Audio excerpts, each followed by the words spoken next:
Zipper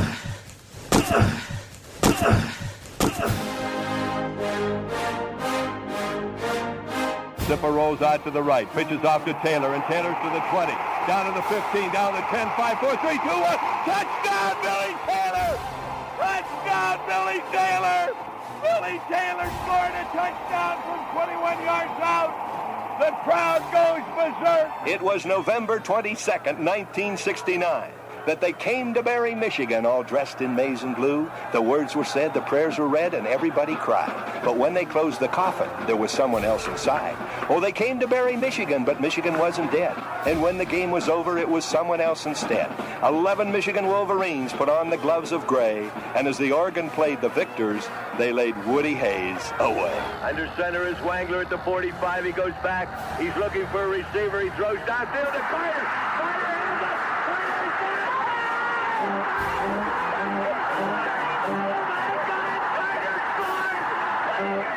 Who's got it better than us? Nobody!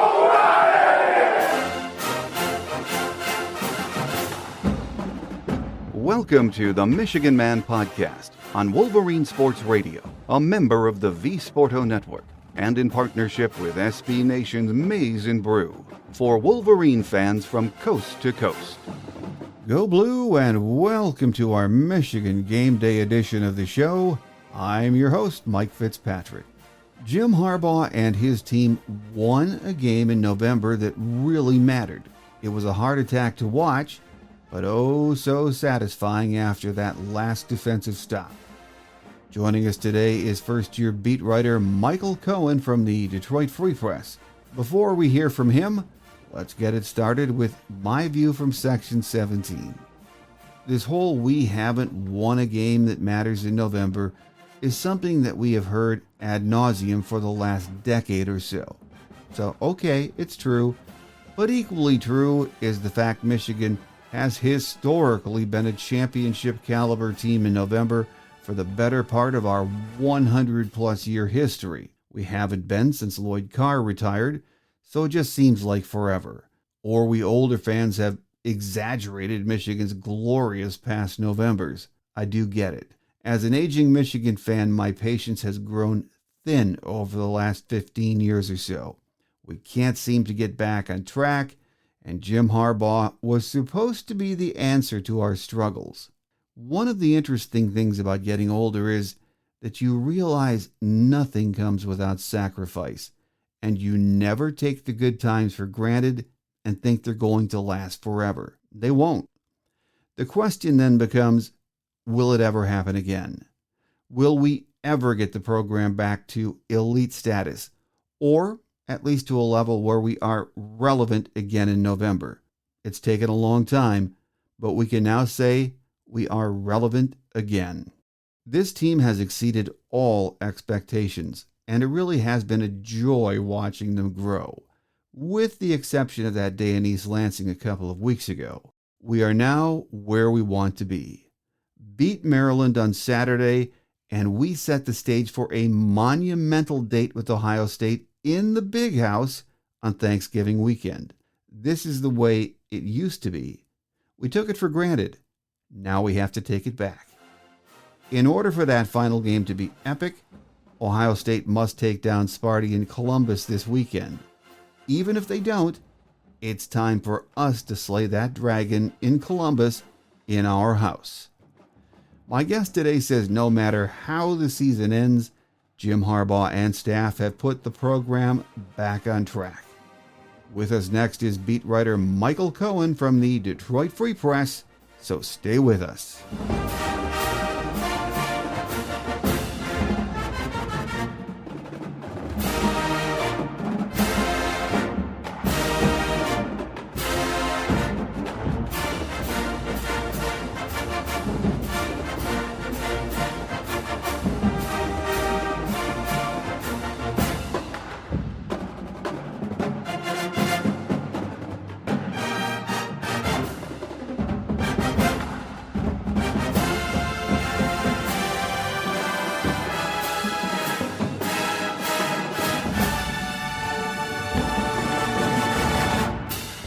Here with us on our Game Day segment this week is beat writer Michael Cohen from the Detroit Free Press. Michael, welcome back to the show. Thanks for having me. I'm excited to be back talking some football with you. Well, and we have a lot to talk about. A big weekend for the Michigan Wolverines and Jim Harbaugh. Since Saturday, I've been covering Michigan for a long time, and as fans, as reporters, we know in the Harbaugh era, we just haven't won the big games, especially against ranked teams on the road, and especially in November. And that still makes that win Saturday so important, doesn't it? I think that there were always going to be detractors who pointed toward the win on the road at Wisconsin earlier this year and say, well, Wisconsin started out the year so poorly that even if they make a little resurgence late in the year, which they definitely are right now, that it's still not that impressive of a victory. And then I think there would have been people who pointed to the win over Nebraska when Michigan trailed briefly in the fourth quarter before coming back to win that game, that would have said, well, their coach is on the hot seat, just had to restructure his contract the same way Harbaugh did. They're going to finish probably below 500, so that's not really that impressive a win either. And again, I've already seen some people who have said similar things about Penn State, given that, this was a team that was ranked in the top 5 at one point in the season and is now going to drop out of the top 25. But when you look at the talent that Penn State has on the roster, the multiple first-round NFL draft picks, they've got at least 2 upcoming first-round draft picks on defense, and then, of course, Jahan Dotson on offense. This was an example of beating a team in a difficult environment with cruddy weather and doing it against a team that, even if their win-loss record is not great, the talent and sort of overall personnel that they put on the field is more than respectable. And so I do think it mattered. I think it mattered for Harbaugh. I think it mattered for the players. And then obviously, most importantly, it keeps the idea of a potential college football playoff berth alive for this Michigan team as they enter the final 2 games of the regular season. Well, let's talk about some of the key performances that we saw in that game Saturday. And starting with Hassan Haskins, he literally put the team on his back, especially in the second half with over 100 yards rushing. I mean, his pass blocking was phenomenal. He was catching passes out of the backfield. Just a big-time performance, wasn't it? It really was. And, prior to covering Michigan, I spent 4 years covering the NFL. And in both places, in Green Bay, where I was working, and now here, ultimately it doesn't matter to me who wins or loses. I have no dog in the fight. That's not my job. But I will say that Hassan Haskins is one of the most enjoyable players to watch that I've come across in my time covering the NFL and college football. And that has nothing to do with whether or not I want Michigan to win or lose, because like I said, it truly doesn't matter to me. But I've not seen too many running backs who play with such physicality and such recklessness in a good way, the way that Hassan Haskins does. I mean, to me, I marvel at a guy who week in and week out is not only willing to just run into bodies and run up the middle time and time again, but he seems to almost enjoy it. He seems to get fired up by the contact to inflict his strength onto another human being. And so I just love watching this guy play, and I hope Michigan fans appreciate him because, there aren't too many running backs who play the way that he does. And I think that's why you're starting to hear some of the descriptions from teammates and coaches that we've heard in the last couple of weeks, whether it was Eric All after the game saying that he thinks Hassan Haskins is the overall all-around best football player he's ever shared a field with, to Jim Harbaugh, of course, saying that Hassan Haskins is one of his favorite players, and Cade McNamara describing it as incredible. And so you're starting to hear these words thrown out there because football players and coaches are really appreciating the types of things that he's doing and the rarity of the skill set and the mental makeup that he possesses. And so, Hassan Haskins absolutely was the backbone of that win on Saturday offensively, just as much as the pass rush was the backbone defensively. And as long as they have Haskins healthy, they're going to have a shot in a lot of these games that they may have left this season, whether it's 2 games, whether it's 3 games, whether it's 4 or 5 games, depending on how far this team goes, because he is an incredible football player and just an absolute joy to watch the effort he puts forth every week. I do hope that Michigan fans really appreciate this guy. I mean, I've been covering Michigan for over 40 years. I've seen a lot of great backs roll through here. I don't know that I've ever seen a back that when you need a first down, whether it's a 3rd and 3, 3rd and 5, that just keeps running and moves the pile. The hits that he absorbs, it's amazing. And again, I'm just not sure people appreciate that. Look around college football. You don't see guys doing that every week. Yeah, I mean, I think to me, I can't remember which game it was, and I apologize for that. They do tend to blend together a little bit when you talk about the specific situations. But there was one play, it was at home, and it was like a 4th and 1 or a 3rd and 1 or whatever the case may be. And, Michigan absolutely needed it. I can't remember which game it was, but Haskins he knows he's getting the ball. And as he crosses the line of scrimmage, when you watch running backs in short yardage situations, you see some of the guys that, they hit the hole pretty hard or they try and pick their way through the traffic. I mean, Haskins just took off as fast as he possibly could and just launched his body across the line of scrimmage. Whatever happened to it, be damned. If his body was going to get helicoptered in the air because some guy spun him around, or if he was going to get speared by a linebacker, he didn't care. He was just going to run as hard as he could and dive and just give it every little ounce of energy he possibly could. And I can't imagine what his body feels like on a Sunday after the game. And I mean, I know, people say, well, he's used to this. He's a football player. Okay, fine. But I cover guys in the NFL, running backs, defensive players, who said that no matter how many games they played in their career, it would sometimes take until Wednesday or Thursday for them to stop being sore after a game on Sunday. So I can't imagine how he was feeling the day after such a heavy workload against Penn State, following such a heavy workload the week before against Indiana. And so Michigan needs to do a really good job of keeping him healthy, because with the status of Blake Corum up in the air and with it sounding like he's maybe not quite that close to actually coming back, they absolutely need Hassan Haskins to stay healthy. Amen to that. Well, let's talk about Cade McNamara for just a few minutes, Michael. I mean, it seems like every week my email inbox is filled with the sentiment basically being, yeah, he's doing a good job until JJ's ready. But, week after week now, we see Cade doing more, coming up big. The kid is turning in some really top-notch performances, isn't he? He's done pretty much everything the coaching staff has asked him to do in terms of protecting the football, making smart plays, getting the offense in and out of personnel groupings and adjusting formations at the line of scrimmage when necessary, and being a leader. He's a really good leader. You hear that from a lot of guys on the team, and perhaps that sounds trivial or less important, but I think at the quarterback position it matters. And if you have a quarterback who the players don't respect, or if they just don't think has the ability to lead them, that's a dangerous thing for a football team, given the importance of that one position in this sport and how a lot of times it's basically the deciding factor in games. The team with the better quarterback typically wins football games. And so, I think McNamara has done an excellent job. Now, are there still situations where his accuracy is subpar? Absolutely. Are there still situations where the offense stalls too often and goes 3 and out?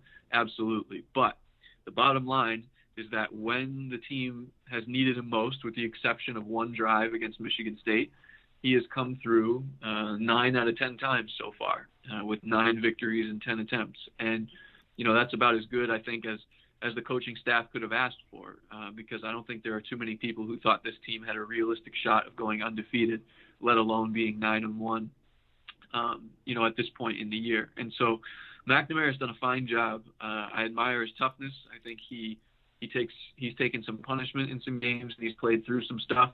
And he's a really, really hard-nosed guy. I think that's pretty clear. And for a guy who does not have all the physical talent in the world, he's not the fastest, he's not the tallest, he's not the biggest, he doesn't have the best arm. He's still a darn good football player, and that's been plenty for Michigan so far this season. Well, let's talk about Eric All for a minute. And, another guy who's a warrior, playing with a high ankle sprain, and that's what we think he's playing with. But we know those, if that's the case, they take a long time to heal. You just have to muck through it. But that clinching touchdown run and pass from Cade was a thing of beauty to watch, wasn't it? Yeah, it really was. It was a really intelligent play design by offensive coordinator Josh Gaddis and a very well-timed call by offensive coordinator Josh Gaddis. After the game, Harbaugh and Mcnamara had said that was a play that they have practiced for a long time, and Mcnamara said it actually went back 3 years, but they had almost never or rarely called it during games because it needs a specific look for the defense in terms of what type of coverage the defense is in, what the leverage is for the defense, et cetera, et cetera. And so when they finally had the opportunity to do it, it was 3 wide receivers to the right of the formation and Eric All in line next to left tackle Ryan Hayes. And on the snap of the football, you see the 3 receivers on the right all cross the field from right to left on shallow crossing routes, just as Eric All goes the opposite direction and crosses from left to right. And that traffic in the middle, that mesh point, caused 2 Penn State defenders to crash into each other, and that left Eric All with nothing but green grass on the right side of the field. And he turns up the sideline and guts it out. He said that his ankle was killing him with every stride to reach the end zone for what proved to be the winning score. And as you mentioned, those high ankle sprains are brutal. And I know, I wrote in one of my stories that high ankle sprains can take a month or 2 and even require surgery in some situations to fix. And, I don't want people to think that that's just me speaking out of my backside here. When I covered the NFL, there was a year where Ty Montgomery, a wide receiver / running back for the Packers, and Eddie Lacy, a running back, both had high ankle sprains. And when the season was over, both of them needed surgical procedures to clean up some of the damage that would not go away because they continued to try and play through the high ankle sprain, and there just wasn't enough time for it to heal. So, for Eric All to be back in 2 weeks is pretty incredible. But I also think people need to remember that he's not out of the woods yet in terms of that injury. We don't know if he did any additional damage to it by playing this week, and we certainly don't know what type of lingering damage there could be in the coming weeks or what might need to be taken care of after the season. So just keep in mind that simply because he's back on the field doesn't mean he's out of the woods yet with that injury, and that will be something to watch as the rest of the season unfolds. Well, on Saturday, the offense was more than slow out of the gate again, probably because, the Penn State offense was, they looked like they were just going to roll. The defense struggled with, some things on in the first quarter on those first few drives, but in the end, they only gave them 3 points. And in the big picture, when the game ended, that first quarter was huge because of that, wasn't it? Yeah, I think sort of the tone for the game to me was set on the very first offensive possession for Penn State when Sean Clifford was sacked 3 times, and I think he was hit on 2 other plays. And basically, the offense moved down the field ultimately and got into field goal range, but their quarterback was running for his life on the majority of that drive. And I think that takes a toll on a guy. If your offensive line gets beaten that much early, look, I've never been a quarterback and I'll never be a quarterback, but I can't help but think that that's going to be in your head the rest of the game, that you're going to be anticipating or wondering whether or not your offensive line is going to hold up on any given snap for the remainder of the game. And then these contingencies start going through your head. Okay, if my left tackle's struggling, if he struggles on this play, where am I going to go? Where's my escape route? Which gap can I run through? Who's the hot route?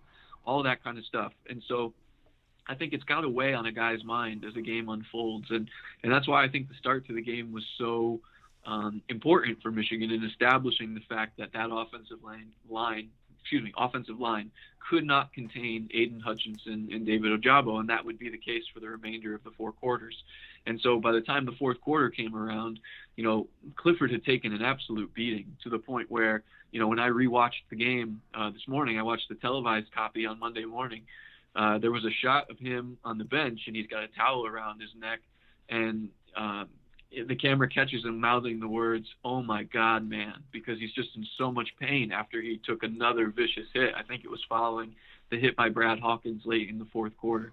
And so, credit to that guy for being an absolute animal and playing through some of the stuff that he absorbed. But there's no question the defense and the way that they started the game just absolutely wrecked any game plan or any semblance of a game plan Penn State wanted to try and have, because they quickly learned that they weren't going to be able to block those guys. No, and it's amazing.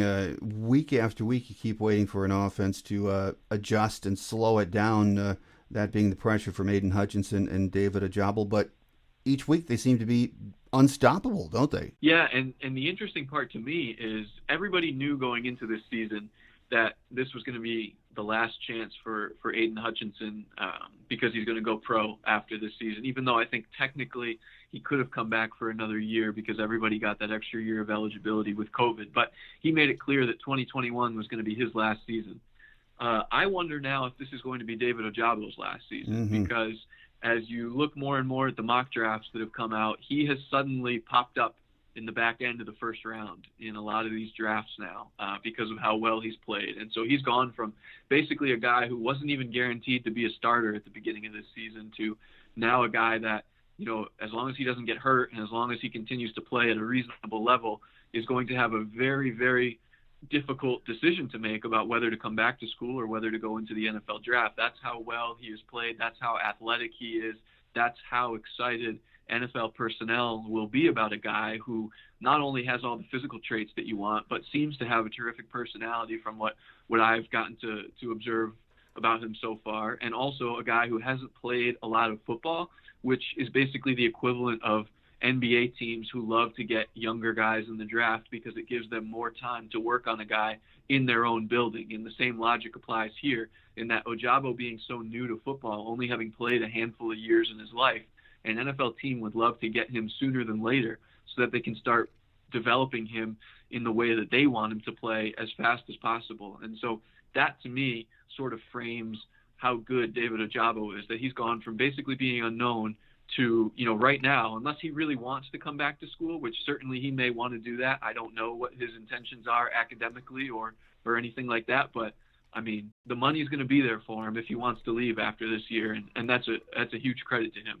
Well, I want to give credit to the secondary, too, because, all last week we heard about can the secondary hold up against Jahan Dotson. I mean, he's a one-man wrecking crew. There's no question about it. But DJ Turner did such a fantastic job, I thought, in coverage. I mean, he did have 9 catches, but I think it was for something like 67 yards, and Ross was picking him up also. But, I mean, DJ Turner and the secondary more than did a great job, didn't they? Yeah, I was really curious to see how Mike Macdonald would approach this because you could argue that he's faced, going into last week, he had only faced one truly elite skill player all season, and that was Kenneth Walker III at Michigan State. And obviously everybody knows how that turned out with Walker rushing for almost 200 yards and 5 touchdowns. So this was an interesting test for Macdonald. It was the next really, really good skill player that he was going to face. And by that, I mean a guy with first-round NFL draft potential. And it was also the first time that he had faced a truly bona fide elite number 1 wide receiver. And so we didn't really know what his style would be, what schematic concepts he would employ. And as it turned out, what he wanted to do and what Michigan succeeded in doing was basically playing bracket coverage on Dotson for the entire game. All season long, Michigan has played a lot of 2-shell coverage with 2 safeties back deep as opposed to a single high safety, which is 1 safety in the middle of the field. And by doing that, by playing a 2-shell coverage, you're trying to limit big plays over the top by keeping another safety 15 or 20 yards off the line of scrimmage to basically preempt any attempts by the opposing team to throw deep downfield. And that concept became even more paramount to what they were doing against Penn State because on almost every play, they had a corner playing press coverage up by the line of scrimmage, which I also thought was very smart because Michigan hasn't always played press this year, but by asking his corners to press and even just delay Dotson by 1/10 or 2/10 or 3/10 of a second, that's 1/10 or 2/10 or 3/10 of a second that the pass rushers then have to get closer to the quarterbacks. And so I think the decision to play man coverage was also designed to marry together with the pass rush, in that it would give them just even a fraction of a second more to get home, and that places exponentially more pressure on Sean Clifford. So by pressing at the line of scrimmage and then coupling that with safety help over the top, they were basically in a position to force Penn State to throw a lot of bubble screens and quick passes and things like that, just to try and get the ball to Dotson any way that they could. And, you mentioned he had 9 catches for 61 yards, and his longest catch was 17 yards. And even that, I think, was a catch and run rather than a 17-yard throw down the field. And so I thought the secondary did a great job. I thought DJ Turner was terrific in terms of his feistiness, his competitiveness, his willingness to take on the challenge of a number one receiver. And, again, for a defensive coordinator Mike Macdonald, who was exposed pretty badly by Kenneth Walker III, the next chance he got at a stud skill player was Jahan Dotson, and I don't think there's any question he answered the call. Well, so often in the 7 years of the Harbaugh era, if Michigan fell behind late in the game against a ranked team, it really didn't even have to be a ranked team, you sort of had that sinking feeling it was over. But there's something different about this year's team. Tough to put a finger on it, though, isn't it, Michael? Oh, in what regard? What do you mean by that? I mean, as far as mentally tough. I mean, when a team gets behind in a game in the fourth quarter and you see the head sink, the hands on the hips, we're not seeing that this year. And Saturday, we did not see that in the biggest of stages for this Michigan team so far this year. It just did not have any impact on them. Yeah, no, I agree. I get where you're coming from now. Obviously I can't speak to what the past few years have been like specifically because I wasn't here, but this year I agree with you. We have not seen the hanging of the heads, the sulking, we gave up the lead, so that's that, packing up the bags and getting ready to go home. We haven't seen that at all. And, I think there's a couple things in play here, or a couple, groups of people that deserve credit for that. I think first and foremost, it's the players. We've heard all these little breadcrumbs of anecdotes throughout the season about players taking more of an ownership over the program this year. And what they mean by that is there's a leadership council that has been created so the veteran players can have meetings and discuss things relatively important to the team. There have been more players-only meetings. There have been extra workouts and things like that organized by players outside of scheduled practice times.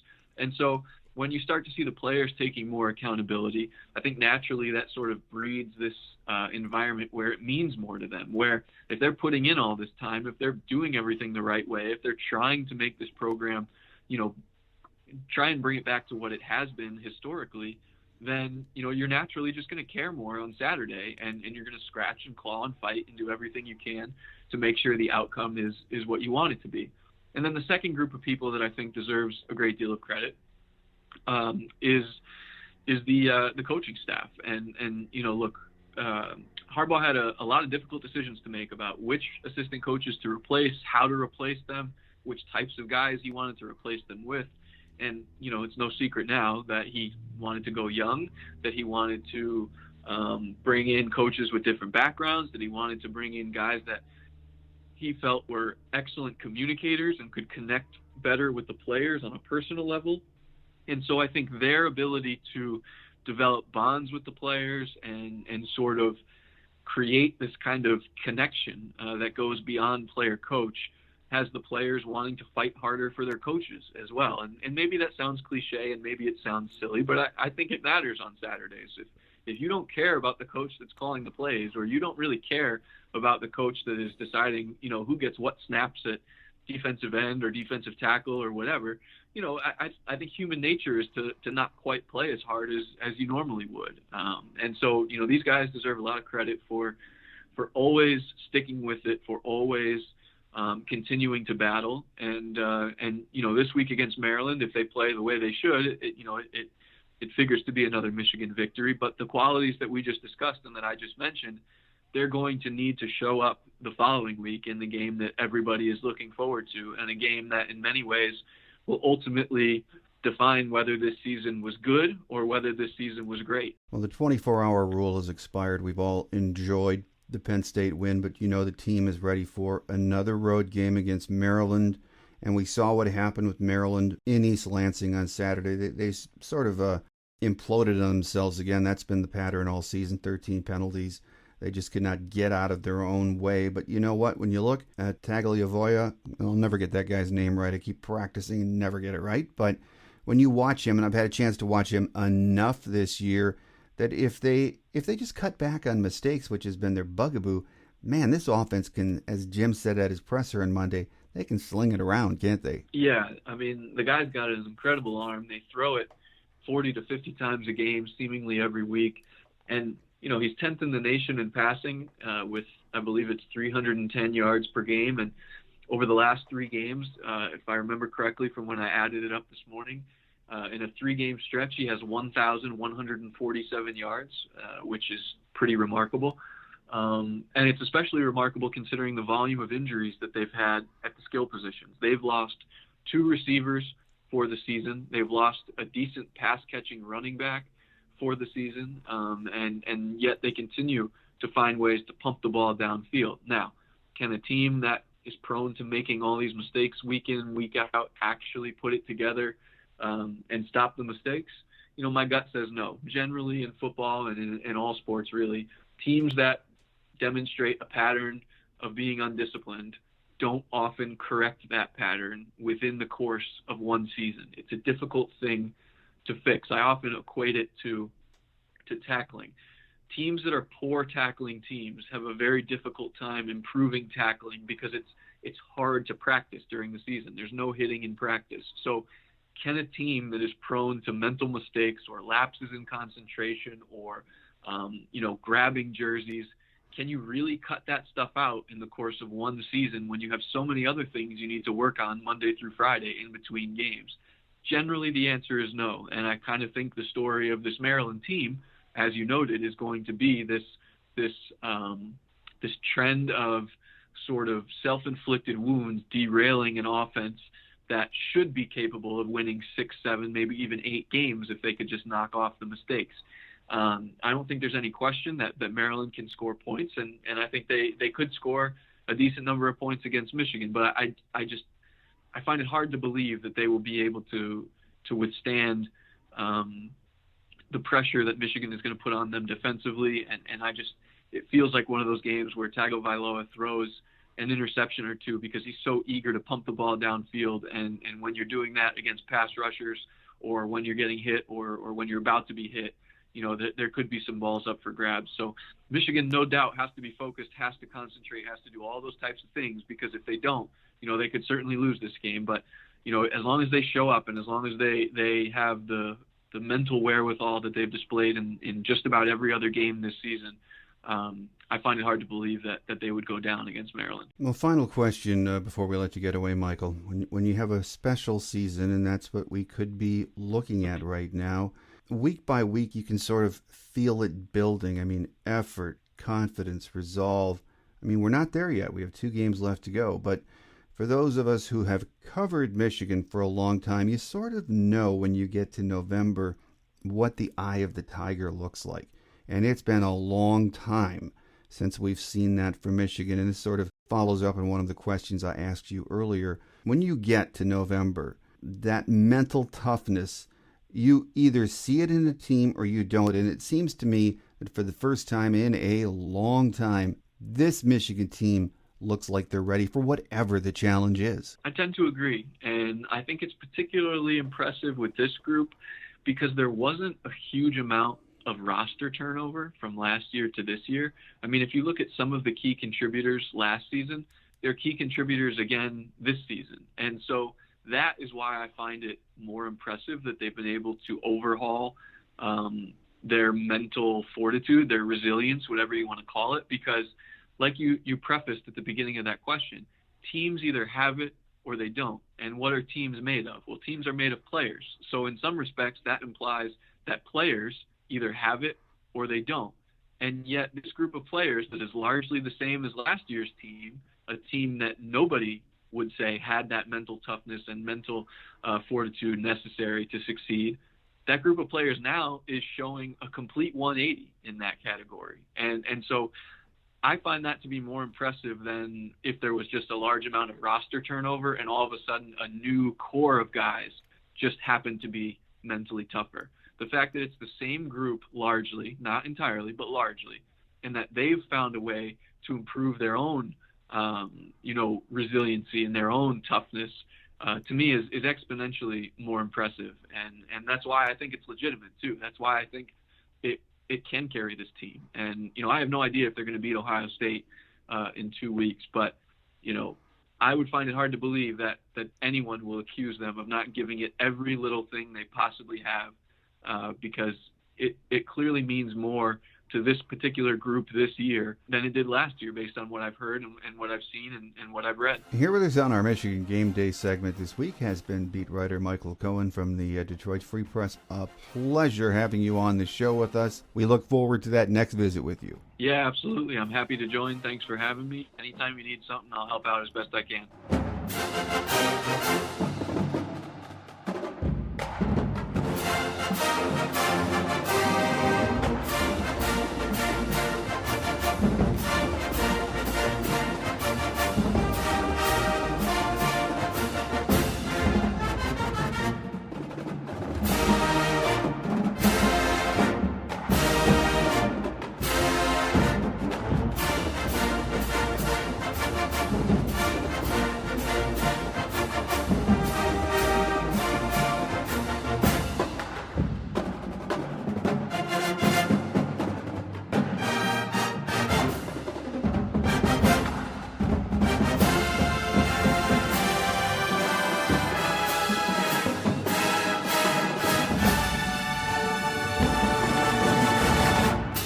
On Quick Hits today at Jim's Monday presser, we got very little in the way of injury updates. From the sounds of it, Blake Corum will not be available this week, and Jim has no timeline for his return. He said he will be back when he's back. That's all he had to say. No matter. It's November, and you go with your guys who are healthy. We have to maintain focus and take it to Maryland, their place on Saturday. When you study this Terrapin team, your first thought might be, we can't lose to these guys. That's not how champions view any game, though. You respect your opponent and bring your A game. We need to get after these guys and suck the life out of them, giving them no hope. Despite the injuries, they continue to be a dangerous offensive team. Their defense, on the other hand, has been in self-destruct mode most of the season, but they can't be taken lightly. We need to play like contenders and squeeze the life out of these guys Saturday and not let them hang around.